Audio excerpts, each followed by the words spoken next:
Hi! Hello! నమస్తే. Welcome to auto wala updates. ఇప్పుడే మన 'శర్వానంద్' గారు నటించిన 'మనమే' మూవీ చూసి రావడం జరిగింది. అసలు ఈ మూవీ ఎలా ఉంది? ఈ వీకెండ్‌కి ట్రై చేయొచ్చా? లేదా? అనేది ఇన్ డెప్త్ రివ్యూలో మాట్లాడుకుందాం. ఇంక ఈ మూవీ బేసిక్ స్టోరీ లైన్ వచ్చేసి విక్రమ్ ఎప్పుడు ఎంజాయ్ చేస్తూ అమ్మాయిలు, మందు అంటూ తిరుగుతూ ఉంటాడు.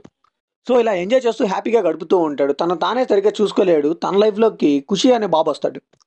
సో, ఆ తర్వాత మనోడి లైఫ్ ఎలా మారింది? ఈ ఖుషి అనే బాబు ఎందుకు వచ్చాడు? ఇదంతా తెలియాలంటే ఈ మూవీ చూడాల్సిందే. ఇంక ఈ మూవీలో పాజిటివ్ విషయానికొస్తే డైరెక్షన్ బై శ్రీరామనిత్య చాలా బావుంది కంపారిటివ్‌లీ ప్రీవియస్ ఫిల్మ్స్ కంటే. ఫస్ట్ నుంచి కూడా క్యారెక్టర్స్ ఎస్టాబ్లిష్ చేస్తూ వాళ్ళతో ఎమోషనల్ కనెక్ట్ అని పెట్టేలా చేశారు ఆడియన్స్‌కి. సో దట్ ఆడియన్స్ అయితే ఆ క్యారెక్టర్స్‌కి ఈజీగా కనెక్ట్ అయ్యారు. అండ్ అలానే తను అనుకున్న పాయింట్‌నయితే చాలా వరకు బానే చూపించారనిపించింది. ఫస్ట్ హాఫ్‌లో కూడా చాలా వరకు ఫన్నీ ఎలిమెంట్స్ యాడ్ చేసి చాలా బాగా ప్రెజెంట్ చేశారు. ఈ మూవీలో సినిమాటోగ్రఫీకి అయితే స్పెషల్ మెన్షన్ ఇవ్వాలండి. మోస్ట్ ఆఫ్ ది ఫిల్మ్ లండన్‌లో ఉన్నా కానీ ఆ పిక్చరైజేషన్ మాత్రం కేక పుట్టించారు. ఈచ్ అండ్ ఎవ్రీ ఫ్రేమ్‌ని కూడా చాలా బ్యూటిఫుల్‌గా డిజైన్ చేసుకున్నారు. ఇంకా బ్యాక్‌గ్రౌండ్ మ్యూజిక్ కానీ అదంతా కూడా చాలా బావుందని చెప్పాలి. ఆల్రెడీ మనం 'హాయ్ నాన్న' మూవీలో చూసాం కదా! అలానే ఉంటుంది ఈ మూవీలో కూడా బ్యాక్‌గ్రౌండ్ మ్యూజిక్ అయితే చాలా బాగా వర్కౌట్ అయింది. లిటరల్లీ బీజీఎం అయితే ఈ మూవీని షోల్డర్స్ మీద తీసుకెళ్ళిందని చెప్పాలి.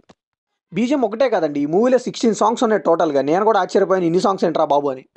కానీ ఫస్ట్ హాఫ్‌లో వచ్చే ప్రతి సాంగ్ కూడా ఒక హిట్టే అని చెప్పాలి. సో సాంగ్స్ అన్నీ కూడా క్యారెక్టర్‌కి తగ్గట్టు, సిట్యుయేషన్‌కి తగ్గట్టే వస్తాయి కాబట్టి మనకైతే ఎక్కడా కూడా ల్యాగ్ అనే ఫీలింగ్ కలగదు. మూవీలో ఇంకొక విషయం చెప్పుకోవాలండి మనం అదే 'శర్వానంద్' గారి కాస్ట్యూమ్స్ గురించి. ఆయన కాస్ట్యూమ్స్ అయితే చాలా అంటే చాలా ఫన్నీగా అండ్ ఫంకీగా చాలా బాగున్నాయి. ఇంకా అక్కడక్కడ ఫన్నీ ఎలిమెంట్స్ కూడా చాలా బాగా వర్కౌట్ అయ్యాయి కూడా. ఇంక ఈ మూవీలో నెగెటివ్స్ విషయానికొస్తే ఫస్ట్ హాఫ్‌లో ఉన్నట్టే ఫన్ ఎలిమెంట్స్ సెకండ్ హాఫ్‌లో కూడా ఉండి క్లైమాక్స్‌లో మంచి ఎమోషనల్ టచ్ ఇస్తారేమో అనుకున్నాను. బట్ అన్‌ఫార్చునేట్‌లీ చాలా unnecessary scenes below par writing వల్ల అయితే ఈ మూవీకి అయితే కొంచెం ల్యాగ్ అనే ఫీలింగ్ అయితే కలిగింది సెకండ్ హాఫ్‌లో. బేసిక్‌గా సెకండ్ హాఫ్ అయితే ఇంకొంచెం ట్రిమ్ చేయొచ్చండి. అట్‌లీస్ట్ 20 మినిట్స్ అయినా ట్రిమ్ చేయొచ్చు. అండ్ అలానే 'శ్రీరామ్ ఆదిత్య' గారి మూవీస్‌లో ఉండే ఫన్ అయితే సెకండ్ హాఫ్‌లో చాలా మిస్ అయ్యాం మనం. మూవీ టేక్ ఆఫ్ అవ్వడం మంచి ఎమోషనల్ నోట్‌లో టేక్ ఆఫ్ అయినా కానీ తర్వాత అన్నెసెసరీ సీన్స్ వల్ల సెకండ్ హాఫ్‌లో ఆ ఎమోషన్ అనేది క్యారీ అవ్వలేదండి క్లైమాక్స్ వరకు. సో, ఈ ఎమోషనల్ కనెక్ట్ లేకపోవడం వల్ల క్లైమాక్స్‌లో వాళ్ళు చెప్పాలనుకున్న పాయింట్ బాగున్నా సరే అంత ఇంపాక్ట్‌ఫుల్‌గా అనిపించలేదు. ఇక సెకండ్ హాఫ్‌లో వచ్చే సాంగ్స్ కూడా అంత పెద్దగా అయితే హిట్ అవ్వలేదని చెప్పాలి. ఇంకా వీఎఫ్ఎక్స్ కూడా ఈ మూవీకి మైనస్ అని చెప్పాలి. బిలో యావరేజ్ వీఎఫ్ఎక్స్‌గా ఉన్నాయి.